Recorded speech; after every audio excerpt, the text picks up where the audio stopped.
የታዋቂዋ አርቲስት አባት ደጃዝማች ነሲቡ ቀዳማዊ ኃይለ ሥላሴን አጅበው ከተሰደዱ ኢትዮጵያውያን አንዱ እንደነበሩና ጃንሆይ ለተባበሩ መንግስታት ካቀረቧቸው ታሪካዊ አቤቱታዎች መካከል ሁለቱን አርቅቀው የጻፉ እሳቸው እንደሆኑ በስማቸው የሰፈረላቸው አኩሪ ታሪክ ያወሳል። የመንግስታቱ ድርጅት የሆነው ሊግ ኦፍ ኔሽንስ አሁን እያወራ ባለበት ሰዓት እኛ እየታገልንና እየሞትን ነው።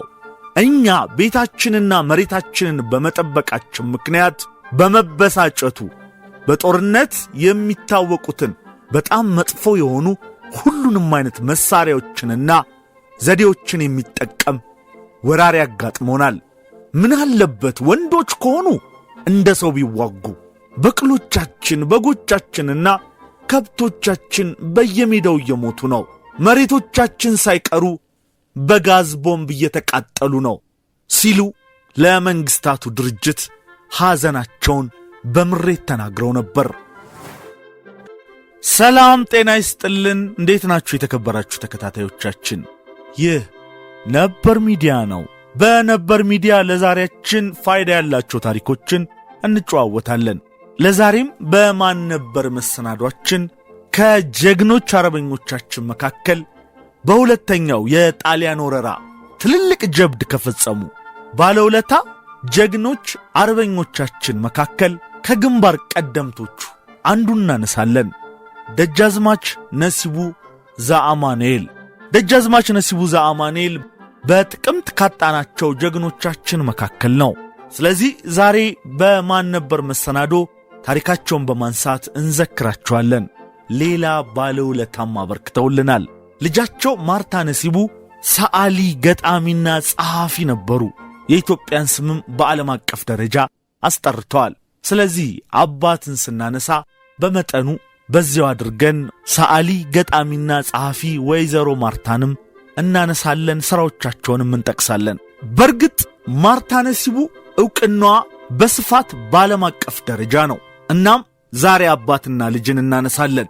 የደጃዝማች ነሲቡ ዘአማኑኤልን ልጅ ማርታ ነሲቡን በሌላም ሰፋ ያለ መሰናዶ እንመለስባታለን። እስከ መሰናዷችን ፍጻሜ አብራችሁን እንድትቆዩ ነው የምንጋብዘው። ለቻናላችን አዲስ የሆናችሁ ቤተሰብ እንድትሆኑና ቻናላችንን ላይክ፣ ሼር፣ ሰብስክራይብ እንድታደርጉ በአክብሮት እንጠይቃለን። መልካም ጊዜ።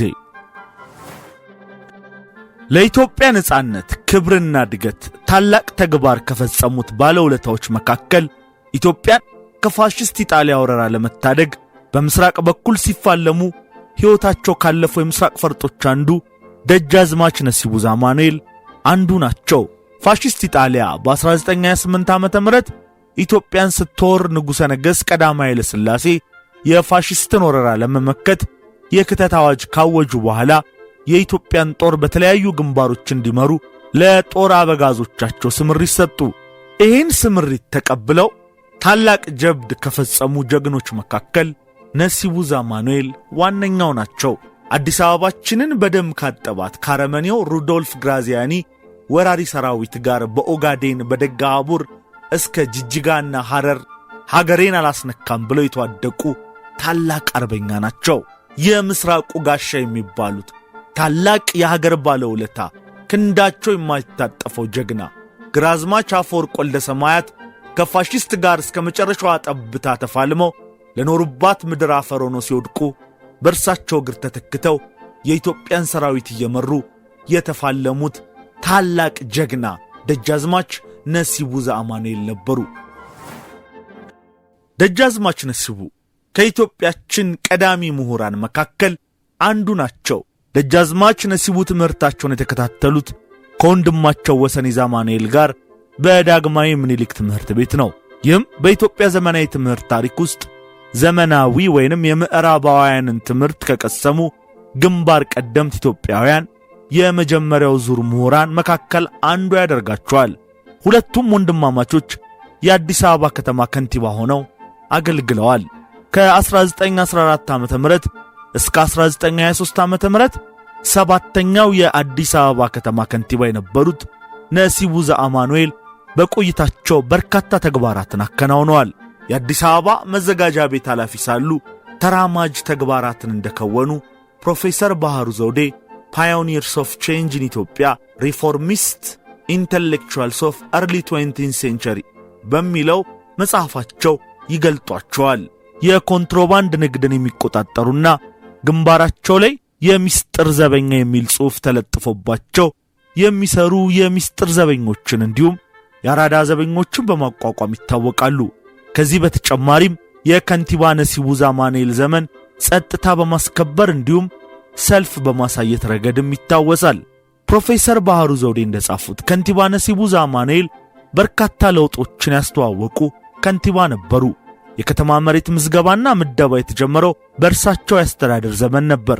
በበዓላት ቀናት ጥይት መተኮስ እንዲቆም፣ የሞቱ እንስሳት እንዲቀበሩ፣ የመንገድ ግንባታ እንዲስፋፋ፣ ከተማ ውስጥ በተለይም በዋና ዋና መንገዶች አካባቢዎች ቤት ለሚገነቡ ነዋሪዎች ብር እንዲመቻችላቸው ልዩ ልዩ ውሎችን በሚፈራረሙ ወገኖች መካከል የሚደረጉ ስምምነቶች የማዘጋጃ ቤት ወይንም የከተማ አስተዳደር ዕውቅና እንዲያገኙ እንዲሁም የከተማው ሰላምና ጸጥታ እንዲጠበቅ የሚያስችሉ ሥራዎች የተጀመሩትና የተስፋፉት በእርሳቸው የከንቲባነት ወቅት ነበር። በ1923 ዓመተ ምህረት በወቅቱ አጠራር ጉራጌና ሶዶ የሚባለው አካባቢ ገዢ ሆነው ተሾሙ። ከአንድ ዓመት ቆይታ በኋላ ደግሞ የባሌ ግዛት ሹም ሆነውም ተሾመዋል። በ1928 ዓመተ ምህረት ግርማዊ ቀዳማዊ ኃይለ ሥላሴ የፋሽስት ጣሊያንን ወረራ ለመመከት የክተት አዋጅ አስነገሩ። ከዚያ በኋላ የኢትዮጵያን ጦር በተለያዩ ግንባሮች እንዲመሩ ለጦር አበጋዞቻቸው ስምሪት ሰጥተው ነበር። በምስራቅ በኩል ወረራ የፈጸመውን ማርሻል ሩዶልፍ ግራዚያኒን ለመውጋት ወደ ደቡብ የዘመተው የኢትዮጵያ ጦር በ3 ምድብ የተደራጀ ነበር። 3ቱ ምድቦች ቀኝ ደቡብ፣ መሃል ደቡብና ግራ ደቡብ ይባላሉ። የቀኙ የደቡብ የጦር ሰራዊት ዋና አዛዥ የወቅቱ የሐረር እንደራሴ የነበሩት ደጃዝማች ነሲቡ ዛማኔል ነበሩ። በደቡብ ግንባር ከዘመተው የኢትዮጵያ ጦር መካከል በደጃዝማች ነሲቡ ዛማኔል እንደሚመራው የቀኙ ደቡብ ጦር በፋሽስት ጣሊያን ላይ ተደጋጋሚ ድል ያስመዘገበ ምድብ የለም። በደጃዝማች ነሲቡ ዛማኔል ስር ቆራሄ ላይ የመሸጉት ጀግናው ግራዝማች አፈወርቅ ወልደ ሰማዕት የወራሪውን የእግረኛ ጦር በተደጋጋሚ ድል መጥተዋል። በእግረኛ ጦር ሽንፈት የተከናነበው የግራዚያኒ ጦር የግራዝማች አፈወርቅን ሰፈር በአውሮፕላን መደብደብ ጀመረ። 20 ቦምብ ጣይ አውሮፕላኖችን አሰማርቶ ቀንና ሌሊት ሙሉ ቆራሄን በመርዝ ቦምብ ሲያጠፋው አለ። እግራቸው በአውሮፕላን ቦምብ የተመታው ግራዝማች አፈወርቅ ክፉኛ ቆሰሉ። የግራዝማች አፈወርቅን በጽኑ መቁሰልና ክፉኛ መታመም የሰሙት ደጃዝማች ነሲቡ ዛማኔል ወደ ደጋሃቡር ባስቸኳይ ሄደው እንዲታከሙ ትእዛዝ በመስጠት ግራዝማች አፈወርቅን ተክተው ጦር እንዲመሩ ፊት አውራሪ ጓንጉል ኮሳሴን ሾሙ። በእግረኛና በታንክ ድል ተነስተው የነበሩት ጣሊያኖች በአየር ድብደባው የግራዝማች አፈወርቅን በጽኑ መቁሰልና ወደ ደጋሃቡር መሄድ ሲሰሙ በካሚዮኖች እየሆኑ ብዙ ታንክ ይዘው በእግረኛና በታንክ ወደ ተሸነፉበት ወደ ቆራሄና ሃነ ላይ ሲገቡ አድፍጦ ይጠባበቅ የነበረው የፊት አውራሪ ጓንጉል ኮሳሴ ጦር ጥቃት ሰንዝሮ አንድ ሳይቀር እብሪተኛውን የጣሊያን ጦር ደመሰሰ። በዚህ ድል የኢትዮጵያ ጦር በርካታ መትረየሶች፣ ጠመንጃዎችና ጥይቶች ከጣሊያኖች ሊማርክ ችሏል። በዚህ የተበሳጨው ፋሽስት ጣሊያን እንደገና ቦምብ ጣይ አውሮፕላኖችን በማሰማራት የኢትዮጵያን ጦርና ሰላማዊ ኢትዮጵያውያንን መጨፍጨፍ ጀመረ። በመርዝ ጋዝ በተፈጸመው የአውሮፕላን ድብደባ ብዙ ሰላማዊ ሰውና በርካታ አገሩን ለመከላከል ወደ ጦር ግንባር የወረደው መደበኛ ጦርና መደበኛ ያልሆነ ሰራዊት ለሀገሩ ሉዓላዊነት መስዋዕት ሆነ። ማርሻል ግራዚያኒ በደጃዝማች ነሲቡ ይመራ የነበረውን የቀኙን የደቡብ ጦር ለበቀል ባካሄደው የአውሮፕላን ድብደባ 15000 ኢትዮጵያውያንን ገድሎ ኦጋዴንን በአጠቃላይ ተቆጣጠረ። በመጨረሻ ላይ በደጃዝማች ነሲቡ ይመራ የነበረው ቀኙ የደቡብ ጦር ተፈታ። መሪው ደጃዝማች ነሲቡ ዛማኑኤልም ወደ ሐረር አፈግፍገው ድሬዳዋ በመሄድ ሊግ ኦፍ ኔሽንስ ቀርበው ከንጉሠ ነገሥቱ ጋር ወደ ጄኔቫ መሩ። ስዊስ አገር እንደደረሱ ንጉሠ ነገሥቱ ከኢየሩሳሌም ጄኔቭ እስኪደርሱ ድረስ ለተወሰነ ጊዜ በሊግ ኦፍ ኔሽንስ የኢትዮጵያ ዴሊጌሽን መሪ በመሆን አገልግለዋል።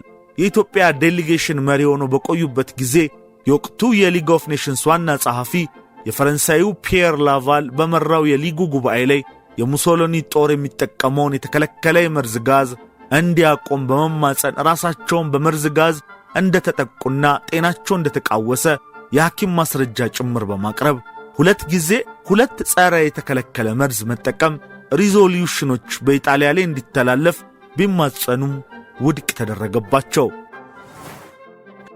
እንደ ፕሮፌሰር ባህሩ ዘውዴ አባባል ነሲቡ ዛማኑኤል ከወንድማቸው ከወሰኔ ጋር በ20ኛው ክፍለ ዘመን ከነበረው የመጀመሪያው ትውልድ ውስጥ አንጸባራቂ ከሆኑት ምሁራን መካከል ይቆጠራሉ በማለት ገልጸዋቸዋል።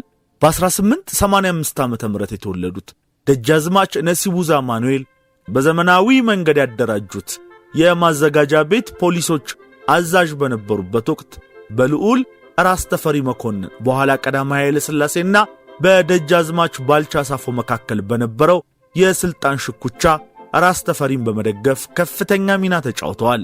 በ1928 ዓመተ ምህረት ነሲቡ ዛማኑኤል የጦር ሚኒስቴር ዳይሬክተር ሆነው በቀዳማዊ ኃይለ ሥላሴ ተሹመዋል። ነሲቡ ዛማኑኤል በሚስዮን ትምህርት ቤት ስለተማሩ ጣሊያንኛና ፈረንሳይኛ ቋንቋ ስለሚናገሩና የአውሮፓ ዘመናዊ ልብሶችንና ዩኒፎርሞችን በመልበሳቸው ምክንያት በብዙ መሳፍንቶች ዘንድ ኢትዮጵያዊ እንዳልሆኑ ይቆጠሩ ነበር። በ1923 ዓመተ ምህረት ልዑል ራስ ተፈሪ መኮንን ንጉሠ ነገሥት ከሆኑ በኋላ ነሲቡ ዛማኑኤል የደጃዝማችነት ማዕረግ ተሰጥቷቸው የጉራጌ ጠቅላይ ግዛትንና የሶዶ ጠቅላይ ግዛትን እንዲያስተዳድሩ ሹመት ተሰጣቸው። በኋላም በ1924 ዓመተ ምህረት የባሌ ጠቅላይ ግዛት አስተዳዳሪ ሆነው ተሾመዋል። ደጃዝማች ነሲቡ በተለይ በኦጋዴን ጦርነት ወቅት ከኢጣሊያው ጀነራል ሮዶልፍ ግራዚያኒ ጦር ጋር ሲዋጉ የነበረውን የኢትዮጵያ ሰራዊት መርተዋል። በዚህ ከግራዚያኒ ጋር በተደረገው ጦርነት የፋሽስት ጦር በኢትዮጵያ ሰራዊት ላይ የሙስታርድ ጋዝ ቦምብ አዝንቧል። ደጃዝማች ነሲቡ ለሊግ ኦፍ ኔሽን ይህን አሳስበው ነበር። የመንግስታቱ ድርጅት የሆነው ሊግ ኦፍ ኔሽንስ አሁን እያወራ ባለበት ሰዓት እኛ እየታገልንና እየሞትን ነው። እኛ ቤታችንና መሬታችንን በመጠበቃችን ምክንያት በመበሳጨቱ በጦርነት የሚታወቁትን በጣም መጥፎ የሆኑ ሁሉንም አይነት መሳሪያዎችንና ዘዴዎችን የሚጠቀም ወራሪ አጋጥሞናል። ምን አለበት ወንዶች ከሆኑ እንደ ሰው ቢዋጉ። በቅሎቻችን፣ በጎቻችንና ከብቶቻችን በየሜዳው እየሞቱ ነው።